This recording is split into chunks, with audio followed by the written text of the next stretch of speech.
He's done a really fantastic job as president. He's unified the country in a very short period of time. I'd say like a year and a half, about a year and a half.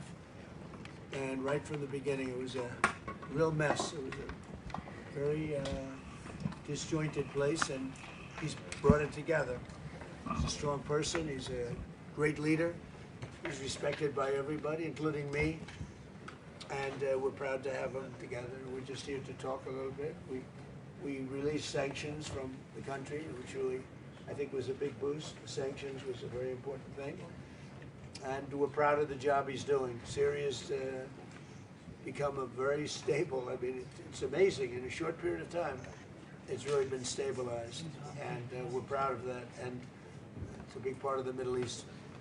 Syria had one of the great cultures, the professors and lawyers and doctors. It had one of the great cultures of any country, not just Middle East. And then it went through this terrible period of time. But it's a country that a lot of people are very proud of, and they're proud of the job he's done. Thank you very much, Mr. President. Like to say something? في الحقيقة نحن حققنا إنجاز كبير في تحرير سوريا وإسقاط النظام السابق. We have made a great achievement in the toppling of the former regime. وكما ذكر فخامة الرئيس خلال سنة ونصف حققنا إنجاز كبير في توحيد البلاد ووضع على السكة الصحيحة من التنمية والاقتصاد. And as President Trump said, in a year and a half, we made an achievement in bringing the country together, unifying the country, and put it back on track. هذا بفضل الشعب القوي، الشعب السوري اللي تكلم عنه فخامة الرئيس ترامب. Of course, this is due to our strong people, the strong Syrian people that President Trump talked about. ثم القرار التاريخي اللي قام فيه الرئيس ترامب برفع العقوبات عن سوريا. Then the historic decision that President Trump has taken by lifting the sanctions of Syria. وأيضا مساعدة كل أصدقاء المحبين في المنطقة من تركيا من دول الخليج من كل المنطقة. As well as the help of friendly countries and the loving countries in the region, Turkey and other countries in our neighborhood. الشعب السوري يشكر جميعا الرئيس ترامب. The entire Syrian people thanks President Trump. Thank you. Thank you very much. Proud of you.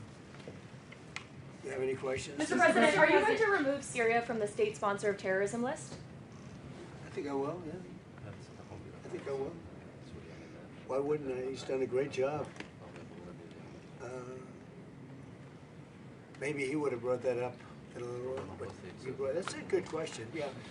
Any problems with that? I think we should. Yeah, I will. Do you still want Syria to help with Hezbollah in Lebanon? They could help, we'll find out. I think we're making a lot of progress. Mr. President, They could help. Mr. President, They would do a very good job. Prime Minister Netanyahu has been critical of aspects of your relationship in the last couple of days with President Erdogan of Turkey. He said that Erdogan has imperial ambitions on neighboring countries, presumably including Syria. Well, he hasn't been involved with Syria. If you think, he hasn't been involved with Israel at all. And he's left it alone. I wouldn't say he's a friend, because he's not a friend of, as you know, of Netanyahu, of Bibi. They don't get along, I think. But, for me, he's been great. Look, Turkey's been fantastic and a fantastic ally. They're also a NATO country. And Israel, we've done, no president's done as much for Israel as I have. Nobody even close. If you look at, just look at all the things with Jerusalem, all the different things that we've done. The Golan Heights, I did things, nobody has ever done anything for Israel like me. And we've made tremendous progress. And we've made a lot of progress with Iran too. Wiped out their military, but they should have been done 47 years ago. And if I could, do you think that that Prime Minister Netanyahu should be re-elected? There's an election coming in Israel, or would you like to see new blood? I can tell you this: he's been a great wartime president. We worked as a prime minister. So we worked with each other very closely, and we went through a very big thing. We did a big thing together, and in my opinion, he's been a great wartime prime minister. I don't know anything about his politics. I'm not sure. I would think he should be popular because he did a very good job. We had and have a very good relationship. But he was a great wartime prime minister. President Trump said, If you had other prime ministers, you know what? There wouldn't be in Israel right now. You know that? There wouldn't be. It would have been blown to pieces by Iran. If you had a weak prime minister, you wouldn't have, and if you had a different president, I guarantee you there wouldn't be and Israel wouldn't exist today if you didn't have me as president. President Trump, sir, you said data from the Energy Information Administration revealed that U.S. crude oil production set a new record in the month of April under your leadership. That's right. Why is it important to keep hitting numbers like this at this moment in time? Why is it important that you were able to get this done and keep it on this trajectory? Well, when we decided to do this, it's called the denuclearization of Iran. We have to do it. We have to have. They're never going to have a nuclear weapon. And they admit they're never going to have it, but they behave badly, always behave badly. There's something wrong with them. But when we did this, we thought oil would go much higher, and it didn't go very high. And now it's coming way down, and you're going to see oil drop very low. Now, maybe we'll do some other things that could lift it a little bit, but I don't think it's going to lift it a lot at all. I think oil is coming down. There's tremendous amounts of oil. Scott, what would you say about that? Yes, so record production under President Trump in his first term. Now in his second term, the U.S. is an energy superpower. It's why we weathered the conflict better than anyone else. And just this weekend, Bloomberg wrote that there is an oil glut out there. And we think that safe, secure American oil maybe even should trade at a premium to the rest of the world. So we have, if you add it up, you take Saudi Arabia and take Russia, two big oil producers, we do more than twice as much. We do more than, so think of it, Saudi Arabia, Russia put together, we do more oil, and that's not including Venezuela. It's pretty amazing. And this all happened during my term. We started it as first term. Biden blew it because he had no idea what he was doing. But we are producing more oil right now than Saudi Arabia and Russia combined by almost double. Okay, any other questions? Mr. President, Yes, yes, ma'am. You said that dealing with the Iranians is a waste of time. How do you plan to get the nuclear material and the nuclear assurances that you want? Well, we've already got the nuclear material because it's so far underground, nobody's going to be able to get it except us because we have the equipment that can get it. But I call it the nuclear dust. The nuclear material is so far down underneath the mountain, and now that's been determined, that it would take massive machinery that we have that no other country has. Mr. They President, can't get so it. you have no plans to go in, boots on the ground? Why would I go in now? I'd go in when they're completely either eliminated or whatever happened, or an agreement's made. Mr. President, Yes. if you cut off trade with Spain, does that mean that you're going to have to renegotiate a trade agreement with the EU? With who? With the EU, any past trade agreements you already have? We're going to see what happens with the EU. You know, they've treated us very badly for years, and they took advantages. Look, we're very close to those countries, right? And to everybody in the EU. The problem is they took advantage of the United States for years. It's like him. They took advantage of Syria. He's bringing it back. And I'm bringing the United States back. We have the greatest economy we've ever had. We have the biggest investment. 19.2 trillion is being invested right now in the United States. 3 trillion was the record. Under Biden and under the past administration, they had less than $1 trillion for 4 years.